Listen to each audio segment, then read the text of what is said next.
Dari umur 13 tahun udah merantau jauh, ninggalin ibu bapaknya untuk belajar Al-Quran di Al-Azhar University di Kairo. Universitas paling bergengsi, paling kredibel untuk orang mengkaji Al-Quran. Abi melakukan itu dari umur 13 tahun. Jadi udah lebih dari hampir 80 tahun hidup dan belajar dengan Al-Quran. Tapi tidak pernah sekalipun merasa dirinya tahu segala. Gak pernah merasa jadi ahli pemegang kunci surga. Yang bisa dengan gampang bilang, lu masuk neraka, lu masuk surga gitu. Gak pernah tuh menghakimi orang. Dan selalu bilang, kalau mengatasnamakan dirinya ya, gak pernah saya atau aku. Tapi selalu kami. Kalau perhatiin buku-bukunya Abi tuh, itu selalu kata pengantarnya bilangnya penulis, nggak pernah mengakukan diri, karena percaya dan merasa ilmu yang didapat itu tuh bukan hanya karena kemampuannya dia sendiri, tapi karena peran begitu banyak orang, guru-gurunya, orang tuanya. So it's never just him gitu. Wow. Jadi nggak pernah bilang saya, aku, itu nggak pernah. Wow. Selalu kami, selalu pihak ketiga penulis. Wow. Waktu Abi ulang tahun ke-70, kita mau nulisin biografi, itu ngebujukinya hampir setahun kali. Nggak mau ditulisin biografi kisah hidupnya. Sampai sekarang nggak mau dicium tangannya, kecuali sama anak dan cucunya. Nggak mau dipanggil Habib, di tengah situasi yang sekarang lagi inflasi Habib. Kayaknya bagian ini viral nanti. Biarin aja.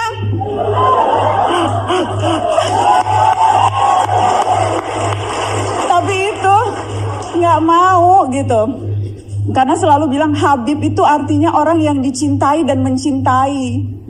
Itu artinya Habib. Jadi nggak cukup kalau lu hanya dicintai, dicium-cium tangannya, diluk-lukan. Lu juga harus, hati lu tuh harus penuh cinta, nggak punya kedengkian, harus selalu rahmat, harus selalu terbuka pada perbedaan.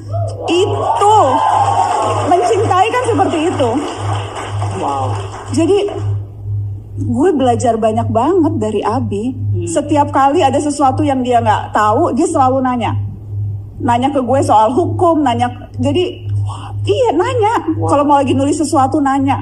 Setiap pagi sepanjang ingatan memoriku ya, dari mulai aku bisa ingat, dari mulai aku kecil sampai sekarang, ritual paginya tuh nggak pernah berubah.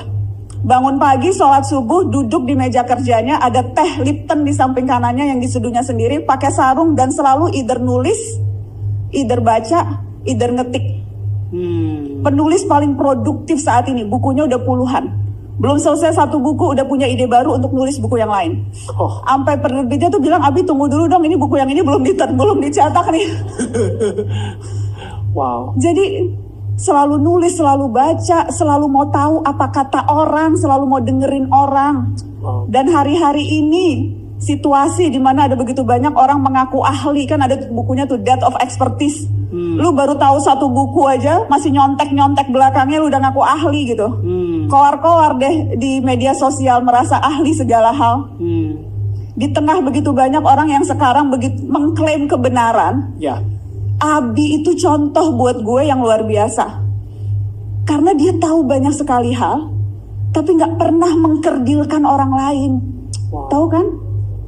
Dan itu tuh jadi panutanku tuh itu.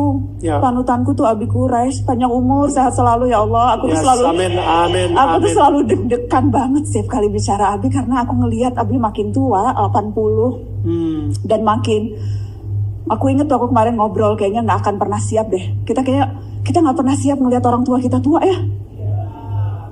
Aku tuh tinggal di rumahku tuh bener-bener di belakang rumah Abi. Jadi aku tuh setiap hari jalan kaki gitu ke rumah Abi, setiap hari ketemu. Tapi setiap hari terus ngelihat, kok kayaknya Abi makin tua dan aku makin deg-degan ya Allah. Aku takut banget Abi meninggal. That's my biggest fear kalau Abi meninggal gimana? Ya itu terus-menerus yang sampai sekarang aku lakukan tuh belajar tawakal, belajar artinya betul. Tawakal itu kata Abi itu dari kata wakilu dan yakilu, mewakilkan, diwakilkan. Jadi kalau kita tawakal itu kita menyerahkan urusan kita, minta diwakilkan kepada Tuhan.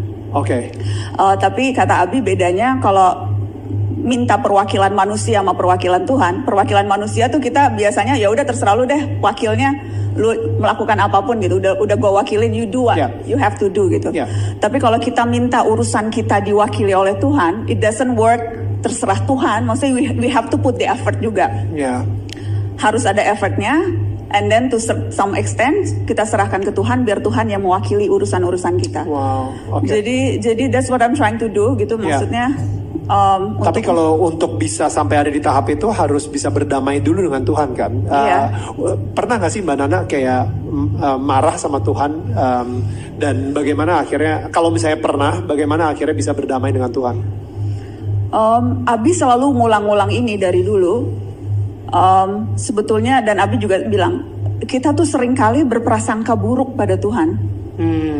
Dan itu dosa pertama manusia, katanya dosa pertama Adam tuh sehingga kemudian akhirnya ia turun ke bumi itu karena dia berprasangka buruk pada Tuhan. Padahal Tuhan itu maha baik, maha mencintai umatnya dan selalu mau menerima cinta umatnya. Jadi prasangka baik sama Tuhan gitu. Jadi ketika ada sesuatu yang rasanya nggak sesuai keinginan kita, kalau kita suudzon nih berprasangka buruk sama Tuhan, kita selalu merasa memang ini karena kita berdosa, kita dihukum.